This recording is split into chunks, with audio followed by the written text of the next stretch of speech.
to Smart Listening Lab, a channel for learning English through podcasts, The Deep Dive. Today, we're taking a deep dive into a topic that, well, makes many people feel a bit wobbly at the knees, public speaking.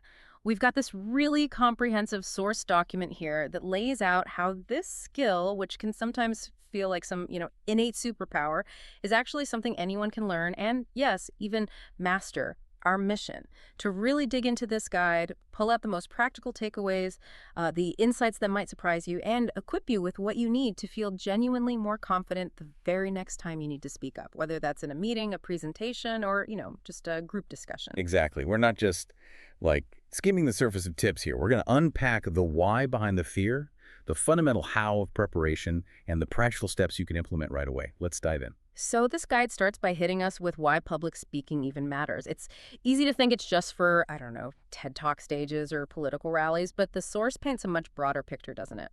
It really does. Yeah. The source highlights its impact across the board, actually. Professionally, it's framed as a highly sought-after skill. Think about career advancement. Being able to articulate your ideas clearly, present effectively, persuade others, that's crucial in almost any field. That makes so much sense. You can have the best idea in the world, but if you can't communicate it effectively, it might just, go nowhere. Precisely. And the source links it directly to leadership, too. Inspiring a team, influencing stakeholders' effective leadership really leans heavily on your ability to communicate your vision and motivate others through speaking. But it's not just the big stuff. It's personal development, too. The very act of learning to face an audience, it builds confidence and self-esteem in a way that sort of transfers to other areas of your life. Oh, that's interesting. So it's not just about the performance itself, but what overcoming that challenge does for you internally. Exactly. And the source even touches on civic engagement. Being able to contribute to public discourse, advocate for causes you believe in, and even just simple human connection, being able to share your perspective clearly. Well, it enhances your relationships. But here's maybe one of the most empowering nuggets right at the start. The source is crystal clear that public speaking is not some born talent. It's presented as a learned, practiced skill. That's huge, really, for anyone who thinks, I'm just not good at that. The source immediately says, nonsense, you can learn it. That perspective shift feels foundational, doesn't it? It absolutely is. Yeah, it reframes it entirely from some fixed ability to a muscle you can actually train. Okay, so if it's a muscle, many people feel like theirs is currently, frozen stiff by fear. The source is very direct about this, even giving the fear a formal name. Glossophobia. Yes, that fear is incredibly common. And the source really emphasizes that acknowledging it and learning to manage it is the essential first step. It encourages you to really understand your specific triggers. Is it like the fear of judgment, forgetting your points, looking visibly nervous, or maybe a past negative experience holding you back? Pinpointing the specific flavor of your fear. Got it. Right. Once you identify it, the source suggests actively working to reframe those negative thoughts. So instead of, I'm going to mess up, maybe shift to, I have prepared well and I'm ready to share something valuable. It's about focusing on your message and the audience, not so much your internal state. That mind shift feels powerful, but okay, how do you actually put it into practice when your heart is pounding out of your chest? Well, the source offers concrete techniques. It suggests starting small, maybe practice in front of just one supportive friend, or contribute a short comment in a low-stakes meeting. Get your feet wet, And then there are relaxation techniques. It specifically mentions deep breathing, recommending the 4-4-6 method. Inhale for 4 counts, hold for 4, and then exhale slowly for 6 counts. That longer exhale is apparently key to activating the body's relaxation response. I like that it gives a specific method like that. Breathing is something you can actually do anywhere, anytime. Exactly. Visualization is another one, mentally rehearsing a successful, confident delivery, imagining it going well, and gradual exposure, so slowly increasing the size of your audience or the complexity of the speaking situation over time, building up tolerance almost. It sounds like it's not really about eliminating the fear entirely, maybe, but learning to function with it. That's a key insight from the source, yeah. It also stresses focusing on the audience. So instead of obsessing about how you're doing, ask yourself, what do they need from this? How can I best serve their understanding? This shift in focus really moves the spotlight away from your own perceived performance. And this next point is something I think many professionists struggle with, embracing imperfection. The source basically says it's okay to stumble or pause. Audiences are usually way more forgiving than we imagine. Learning to recover gracefully is actually part of the skill. Okay, that's a relief. Seriously. And finally, the source notes that even just light physical activity beforehand can help burn off some of that nervous energy. Maybe a quick walk. Okay, so we've acknowledged the fear, looked at ways to manage it. The guide then moves to what seems like the absolute bedrock of successful speaking: preparation. Seems obvious, but maybe not. It does, and for very good reason. Preparation, the source argues, is your greatest tool against anxiety, and the key to ensuring your message actually lands effectively. It breaks this down into some crucial steps. First and foremost, know your audience. And this isn't just a formality. You need to really consider their demographics, their existing knowledge about your topic. Are they beginners or experts? What are their interests and needs? What do they hope to gain from listening? And importantly, what's their likely attitude towards your subject? Are they receptive, skeptical? So you're tailoring everything to them specifically. Precisely. Then you absolutely must define your purpose and your key message. What is the single core idea you want them to walk away with? Everything else in your speech should support that central takeaway. Are you trying to inform them, persuade them, inspire them? Knowing your specific goal shapes everything that follows. Got it. Who are they, and what's the one thing I really want them to remember? Okay. Right. Next up, research and gather your content. The source suggests using credible information, obviously, but also incorporating diverse elements to make it engaging, things like stories, anecdotes, analogies, quotes, case studies. Humans connect with narrative and examples much better than just dry facts. And critically, keep it organized logically. Don't just dump information. Okay, audience purpose content. Now, how do you actually structure it so it makes sense to the listener, so it flows? This is where the source gets really specific, and it's incredibly helpful. It emphasizes structure as the framework that makes your message easy to follow and hopefully remember. It recommends the classic three-part structure, which might sound basic, but mastering it is actually quite powerful. The intro, body, and conclusion, that old chestnut. Exactly. But the source adds detail. It suggests allocating about 10–15% of your time to the introduction. This needs a strong hook right away to grab attention. Maybe a compelling question, a surprising statistic, a brief, relatable story, or a powerful quote. Then you introduce yourself and your topic, briefly establish why you're credible to speak on it, clearly state your purpose or core message, and crucially, preview your main points. A good intro acts like a roadmap for the audience. Like telling them what you're going to tell them sets expectations. Exactly. Then the body is the main event, the bulk of it, maybe 70–80% of your time. This is where you develop your main points. The source suggests 2 to 5 points are usually manageable for most speeches. Each point needs support that evidence those examples, the stories we mentioned.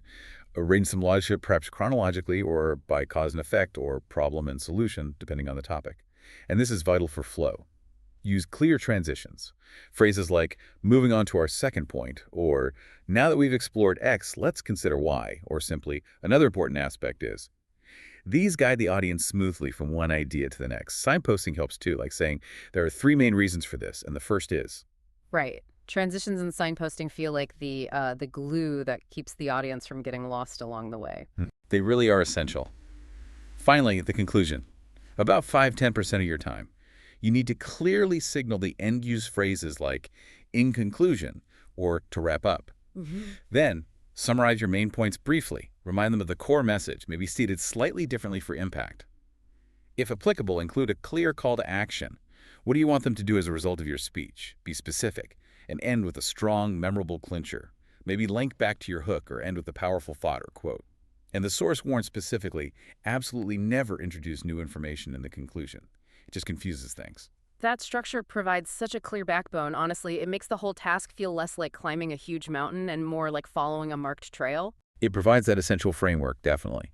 And within that, crafting your content is key. The source stresses using clear, simple, engaging language. Avoid jargon unless you absolutely have to, and if you do, explain it. And this next bit is crucial and often overlooked. Write for the ear, not just the eye. You need to read your script or outline aloud as you write. Does it sound natural when spoken? Is it easy to follow? What looks good on paper might sound really clunky or formal when spoken aloud. Reading aloud. Yeah, I can see how that catches awkward phrasing or sentences that are just too long. It makes a huge difference. The source also touches briefly on visual aids, slides, props, etc. They should support your message, not be your script read aloud. Keep them simple, visually clear, relevant, Practice with them so you're comfortable. And always have a backup plan in case the technology fails you. Projector bulb blows, file won't open. Okay, so we've got the content prepared, structured, written for the ear, maybe some simple slides ready. Now comes the moment of truth delivery. How do you bring all that preparation to life effectively? Right, delivery is where you truly connect with the audience beyond just the words on your page or screen. The source focuses on two big areas here: vocal variety and body language. Vocal variety is basically using your voice like an instrument. Vary your pace, maybe slow down for emphasis on key points, speed up slightly sometimes to build excitement or convey urgency, modulate your pitch to avoid a flat monotone, use natural highs and lows in your voice, project your volume so everyone can hear clearly, but you can also adjust it for dramatic effect or, intimacy if appropriate. And pauses. You mentioned pauses earlier, but the source talks about them being strategic, right? Absolutely. Strategic pauses are incredibly powerful tools. They allow the audience a moment to absorb a key point, they can build suspense before a reveal, or simply give you a moment to collect your thoughts calmly. Don't be afraid of a little bit of silence. Clear articulation and enunciation are also key. Make sure your words are crisp and understandable. Avoid mumbling. Right, no mumbling allowed. Makes sense. Then there's the whole world of body language, your nonverbal communication. Your posture, for instance, conveys confidence, even if you don't feel it internally. Stand tall, shoulders relaxed, weight balanced. Eye contact is pretty much non-negotiable according to the source. Make genuine contact with individuals in different parts of the audience.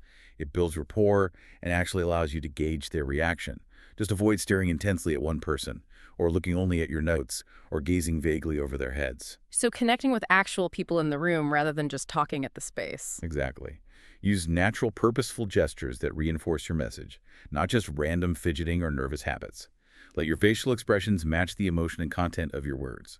Smile when appropriate.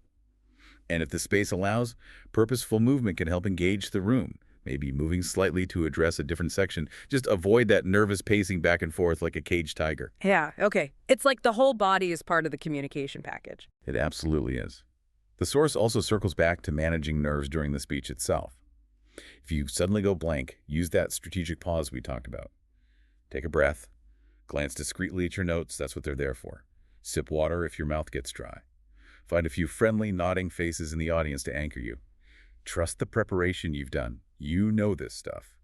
And remember that reframing technique. Try to channel that nervous energy into enthusiasm. All of this feels like it requires, well, doing it, repeating things, trying things out. I guess this leads pretty directly to the importance of practice. Practice, according to this source, is really the secret sauce. It's the absolute bridge from solid preparation to confident delivery. It lists several methods, and the first one is fundamental. Practice aloud repeatedly. Reading silently in your head just doesn't cut it. You need to hear how it sounds, how it flows. That aligns with the writing for the ear thing, right? Hearing it yourself. It does, perfectly.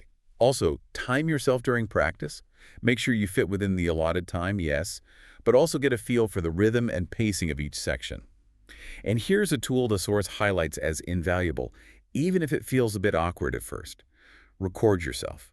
Oh boy, watching or listening to myself back. Yeah, that takes a bit of courage. It definitely does, but the insight is worth it. Audio recordings are great for catching those filler words, like pacing issues and checking your vocal variety. Video shows you everything else: your posture, gestures, eye contact, any distracting habits you might not even be aware of. It's incredibly insightful feedback you simply can't get otherwise. Okay. Conquering the camera might actually help conquer the stage then. Absolutely. The source also strongly recommends practicing in front of others, willing friends, family members, mentors. Get some friendly eyes on you. And for a more structured approach, it points again to public speaking groups like Toastmasters, which offer a supportive environment specifically designed for regular practice and constructive feedback. That's a very concrete step someone listening could actually take. Find a local group. Yes, definitely.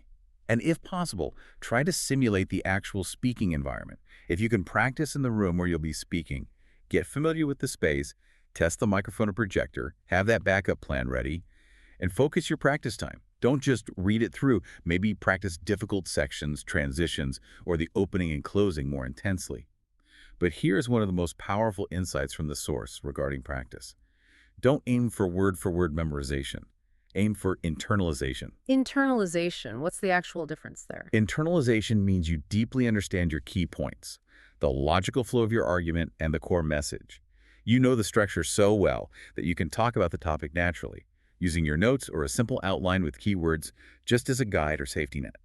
You're not trying to recall every single exact word. Memorization can sound really robotic, and it's easily derailed if you forget just one crucial word, then you can completely freeze. Internalization allows for much more flexibility and a more natural conversational style. Ah, okay. That shifts the goal of practice entirely, doesn't it? It's about knowing your stuff so well you can just talk about it confidently. Exactly that. It frees you up. Okay, but even with all this amazing preparation and practice, things can still go wrong in the moment, right? Does the source offer ways to handle common challenges or hiccups? It absolutely does, recognizing that even very experienced speakers encounter bumps in the road sometimes. For that common fear of going blank or losing your place, the suggested solution is surprisingly simple. Pause. Just stop talking for a second. Breathe. Calmly consult your notes or outline that's your safety net.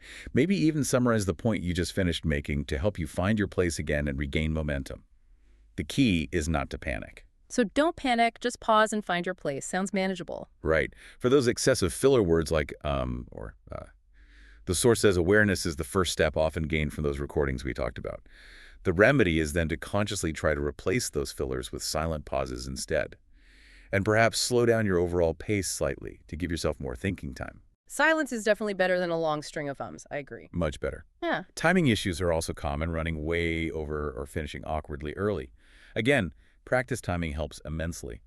Having note cards with rough timings for sections can be a guide.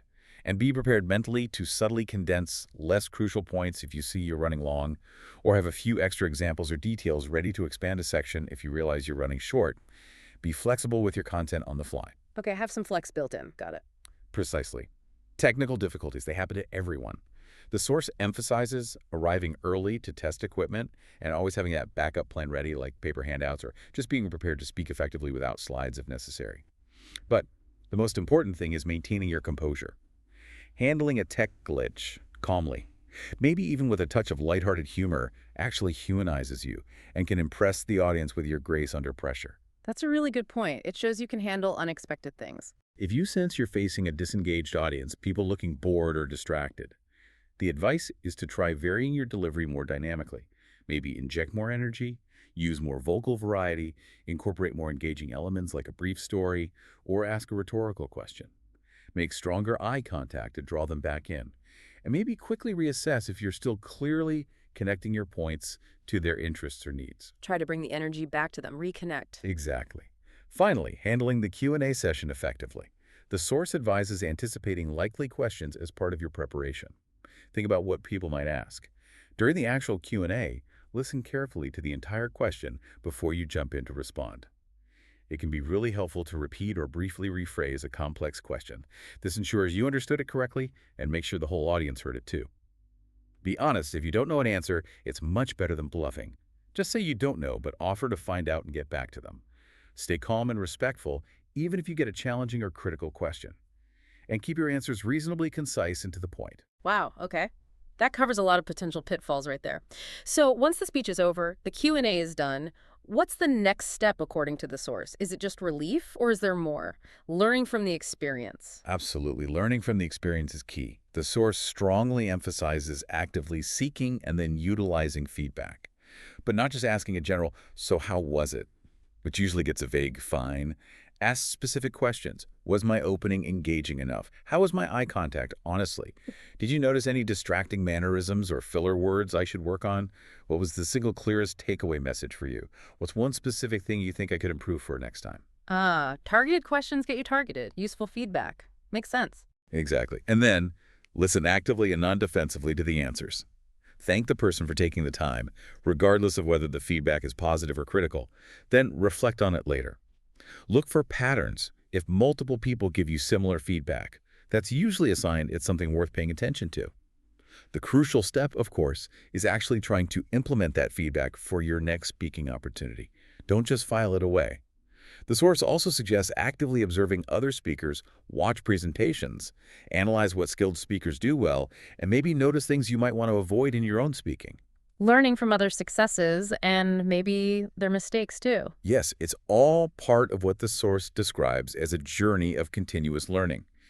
It reiterates the value of joining those public speaking clubs like Toastmasters, maybe taking courses or workshops, reading books and articles on communication. Mm.